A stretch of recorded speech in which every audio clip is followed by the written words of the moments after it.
Hi, Fan Frenzy's where we're at. That's right, Fan Frenzy.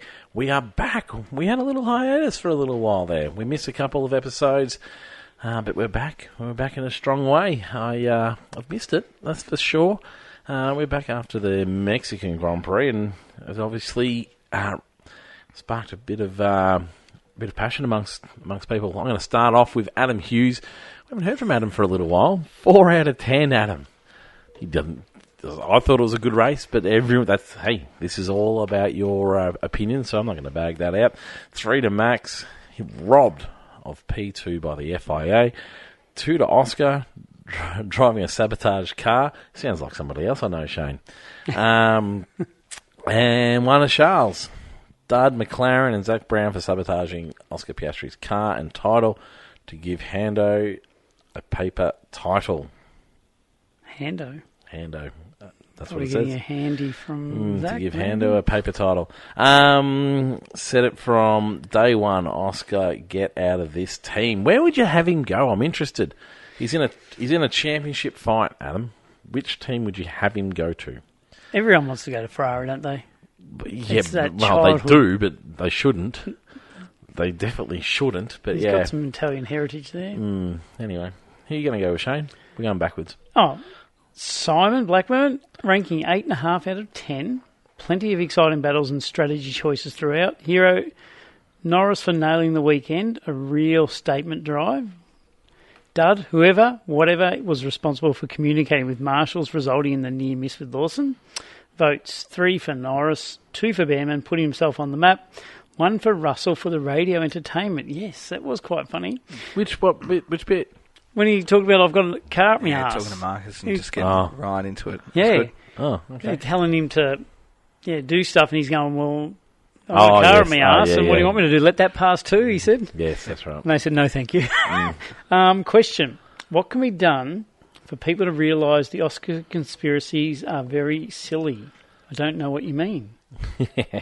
Sorry, silly? Yes, I'm with you, Simon. I don't think there's Oscar conspiracies. Do I think that Zach would love for Lando to win one? Absolutely, but I don't think he'd be disappointed with Oscar winning one. I do wonder though, like Norris has had an upturn in form since he got that new engine. Since his engine blew up, his form has improved. I don't know where they're at with because they obviously have engine allocations. Yes. And they spread them across the race weekend, and they change them in and out depending on which track they're at and whatnot. But yeah, I do wonder whether he needs an extra one in his bank. Would it be worthwhile? Are you brave enough to take a 10-place grid penalty for a fresh engine? Would it have been worthwhile in Mexico? Hard to overtake. Was starting in the 8th anyway, 7th anyway. But then from 18th, that's from. When you're that close and there's a tide line, I'm with you. But monster gamble. But if there is an issue with that engine, it's a monster. It's a handbrake on you. It's a handbrake on your championship anyway. It's almost and this is only if they were sure that there was an issue. I think it'd be worth getting a new engine because otherwise you're not going to win it with this engine if that is the problem. Yeah. And I mean, like I said, they do swap and change them anyway depending on the track. So maybe it won't be for every track and. Yeah, I don't think they think this is the issue, but I can guarantee Oscar will be having them absolutely checking over the chassis and making sure everything's aligned and all those sorts of things. But yeah, it is an interesting one. That for me, and I don't call that sabotage, I would be very interested in looking at all that data. Yep. Who you going to? I'll go to Chris and Dr. Auto Art. Race was an 8 out of 10. VSC spoiled the excitement for a P2 battle. 3 to Lando, class drive and dominant, a return to form. 2 to Behrman. What a drive to get P4, very impressive, and 1 to Leclerc. Solid drive to get P2, even though he was saved by the VFC. Dud, whatever happened that allowed those marshals on the track right in front of Lawson? And question, can we all just get along? It's not Australia versus the UK. It kind of is. Well, it is. It kind of is, Chris. The Ashes. It kind of is. I don't like cricket that much. But it's not McLaren versus Oscar. Some people would argue it is. It is Lando versus Piastri on the track in equal machinery. Maybe. It's exciting. It's swinging back and forth. Let's all just support the McLaren boys against a charging Max Verstappen.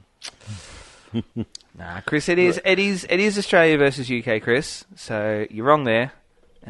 Some people think, as I said, it is McLaren versus Oscar. I'm a passionate Oscar fan, but I'm not a passionate against Lando person either, No. though. So, yeah, I'm very much enjoying it. I will be disappointed if Oscar doesn't get the win in the Me end. too. I'll be very disappointed, but there'll also be an element of me like, what a fantastic season for a man who's in his third year, Yep. and what a fantastic first-time world champion Yeah, absolutely. Lando will be. So I'm yeah. also secretly hoping for a Max title, just as well. Yeah, well, At the same time.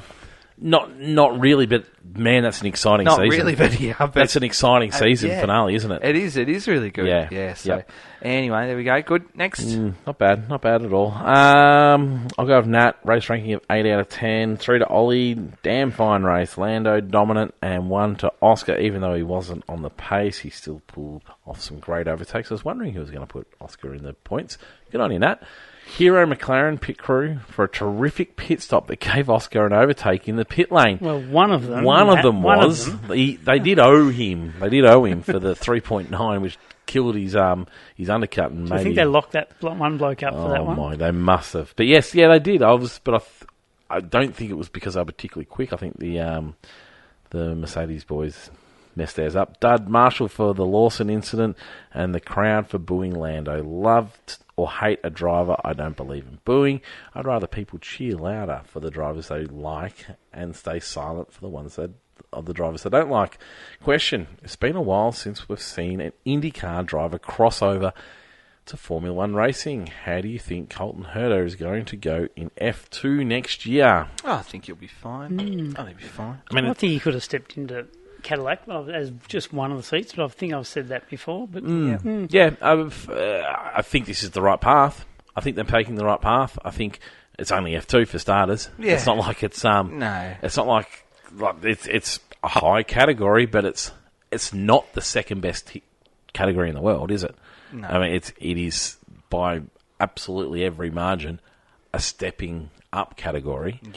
Yeah. So yeah, it's going to be a step down from IndyCar. And so yeah, he'll be absolutely fine, and I think it's the right move. I think they go and develop this car with some experience, and then line him up if the time's right. Yeah. I noticed Nat has no top fan badge next to her name. We have to change that. How was I don't think we can. how was who was on the commentary team this week? Usually quite annoying. Oh, Jack Villeneuve. Jacques Villeneuve. He actually had an okay weekend, I thought. He did. How was his comments? He wanted to have Palu into the Red Yes, Bull he did. team. Yeah. Into I don't think he was. I think he's going into the Racing Bulls. I Yeah. think. Yeah. Yep. Yeah. It was interesting comments the way he said it. I Yes, mean, it feels a little bit like he's gone away from being the shock jock to just offering a different opinion, which I love a different opinion. I hope we get Rosberg for the final. oh no! Shut up. Really? Shut up. Now you're the shock jock. silly man. I would love imagine all three of them tied on points. Abu Dhabi and Nico's running riot on the grid. You Oh silly man. yes, Ask please. a ridiculous with question. with Shaq and And with Martin, Danica as well. with Martin in tow, going, no, you can't do that. Oh yes, please, bring it, make it happen. Good God, man. Who's next? I'll go Dean Holt. 8 out of 10 would have been a 9 if it wasn't for the VSC at the end. 3, 2 and 1, 3 to Behrman, just a fantastic drive. 2 to Lando, completely dominated the weekend.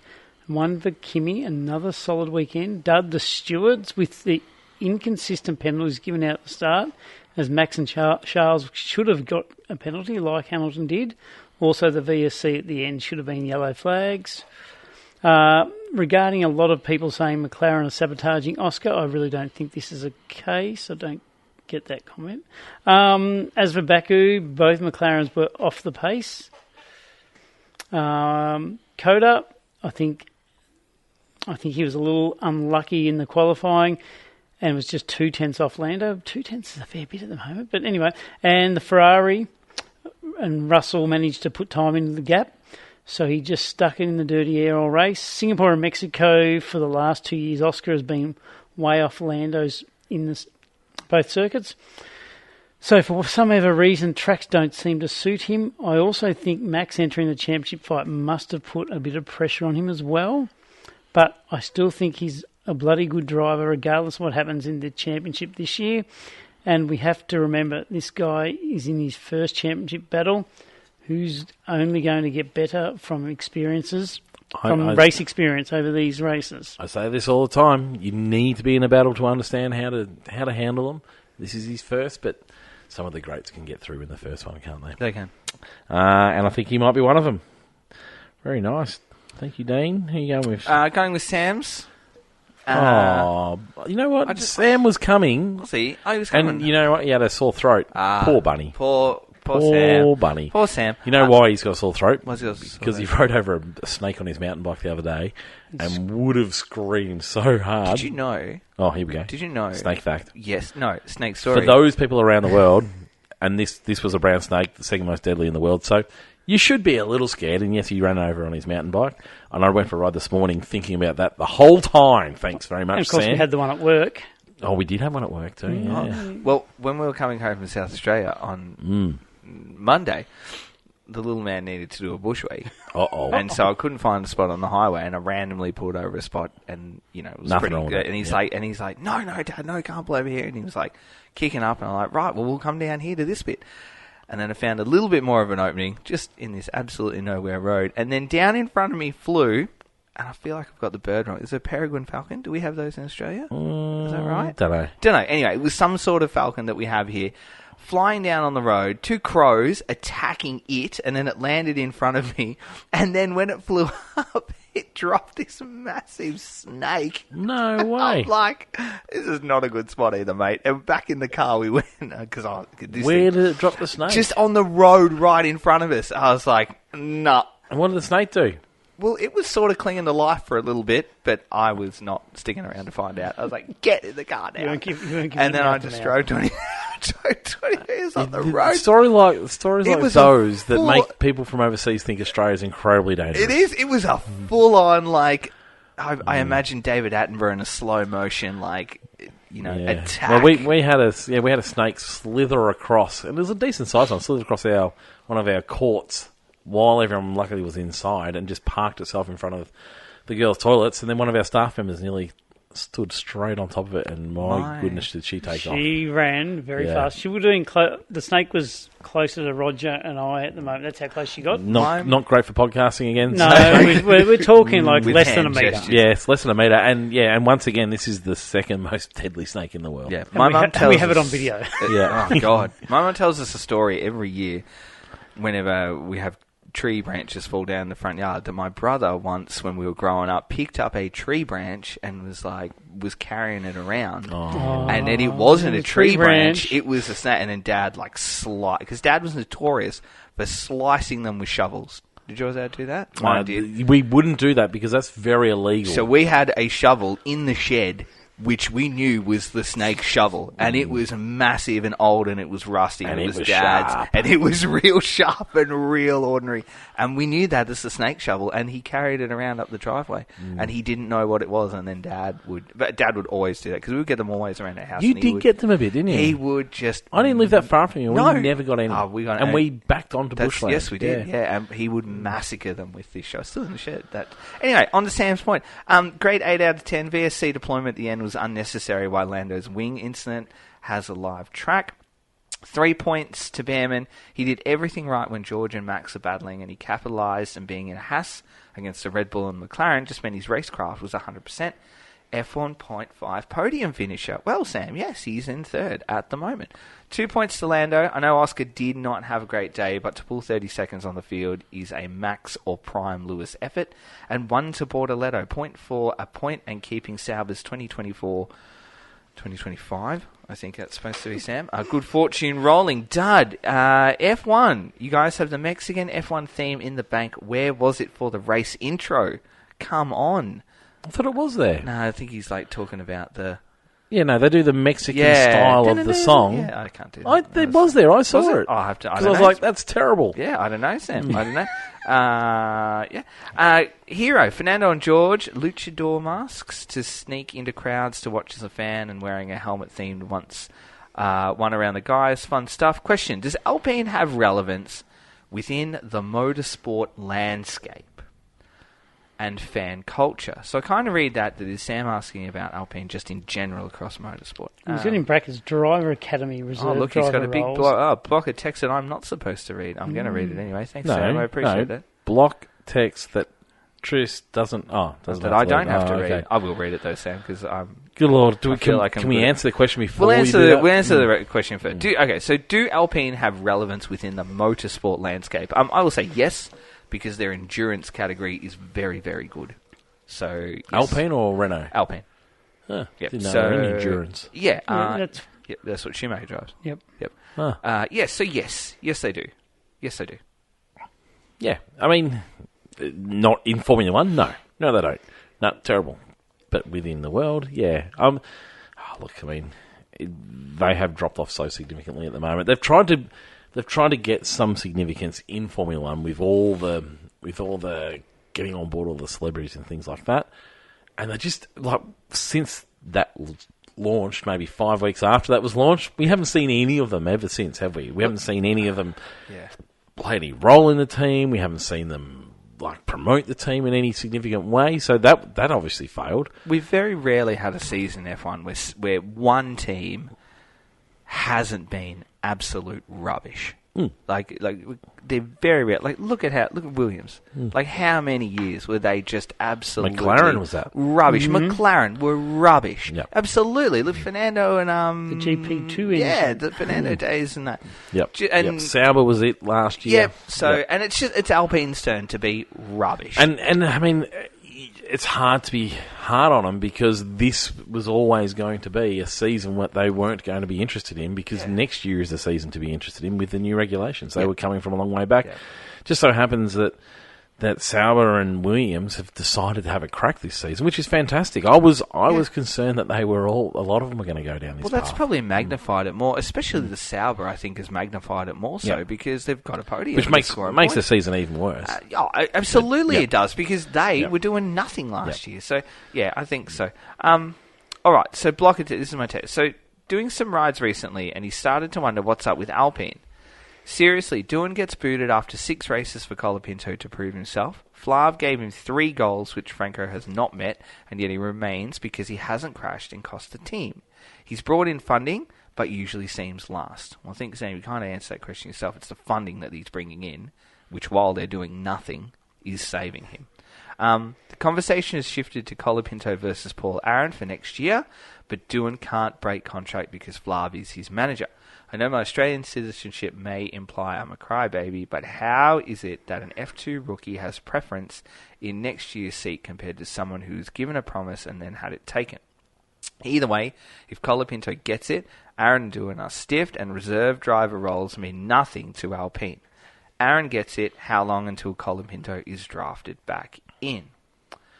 Well, Aaron's not going to get it because Colapinto is going to get it for me, Sam. Reserve roles and academies aside, why bother queuing for an Alpine seat? Aside from living the dream of being in F1, it is a team in the decline in terms of management and performance. A Mercedes power unit sounds great, but remember Williams did nothing with theirs for years while Lewis was winning titles, so reserve roles are shaky, management is weak and performance is fleeting. Damn, it sucks to be Gasly. I'd be an F1 driver. I'd drive an Alpine if I had to. Yes, there is lots of pondering time on a mountain bike, Sam, and I agree with you on all of those points pretty much. It is a disaster, and that's what I've been on about for quite some time with this team this season. Last one, Jordan Pancraz, race ranking solid 8, 3 to Behrman, didn't look out of place. I like that comment. He did not look out of place being up there, which is a great sign for a rookie. 2 to Lando, utter dominance, and 1 to Max, great drive. Just wish we could have seen him have one more shot at Leclerc. That of the day, Aston Martin, not a bad call. Poor pace, equally bad reliability. At least Alpine can get both cars to the end of the race. Hero of the hour, Haas, with Ollie's performance and Ocon into the points as well. Question, if you're in charge of Red Bull, who are you putting in the second car next year? We did discuss this in the main body. Who are you having again? I am having Alex Dunn and Arvid Lindblad. Yeah, I think I'll go with you, Tristan. Yep. Hadjar and Lindblad for me. Lindblad. But I don't know what I'll do with the main team. That's my problem. But that'd be my ideal probably at the start of the season. Yep. Now I'd probably go Hajar into the big boys, and I'll go Yeah. Go ahead. Lindvad and Yuki. So Dunn misses out. Dunn misses out, yeah. Yep. Um, Now, before we finish up, mm, I did promise that last week's people, we had 2 people put in for a fantasy last week. It wasn't our huge numbers. But I just want to really quickly them out because they put in the caption on socials that we would cover those from last week. So I'm just Okay. going to quickly do that. all Just gonna right. quickly do that. If Won't go you've through it. promised, I did. think I we said should. we'll go back to it because there's only 2. So last week for Austin, I think Simon so. Blackburn gave GP ranking a 6 out of 10. His hero was the safety car for getting slow back markers into gear on both formations. His dud was Oscar. Piastri himself is not a dud, but he's dropping the ball at the worst time. His votes for Austin were 3 to Leclerc, 2 to Norris, and 1 for Max. And for Jordan, he gave race ranking a 6. He gave points 3 to Max, 2 to Hulk, 1 to Charles. His dud of the day for Austin was Stroll for the utter failure of a dive bomb attempt, and his hero was the unique trophies last round. Was that Stroll that did the dive bomb? I Yeah. didn't think it was. Yeah, he did one. He did later one in as the- well. Yeah. So yeah, Oh, there was a worse one though, wasn't there? It was Signs and Science hits. Science was worse, hits- but Stroll's was up there too. So yeah. So anyway, yes. So they were just the 2 from last week because they'd promised those boys would do that. So tick and tick. Wonderful. Great to have Fan Frenzy back. Thank you very much. Keep them coming after Brazil because, yeah, we love it. We love hearing what you have to say. And even though we might get into, because we've got the microphones, everyone's entitled to their opinion. Goodbye now.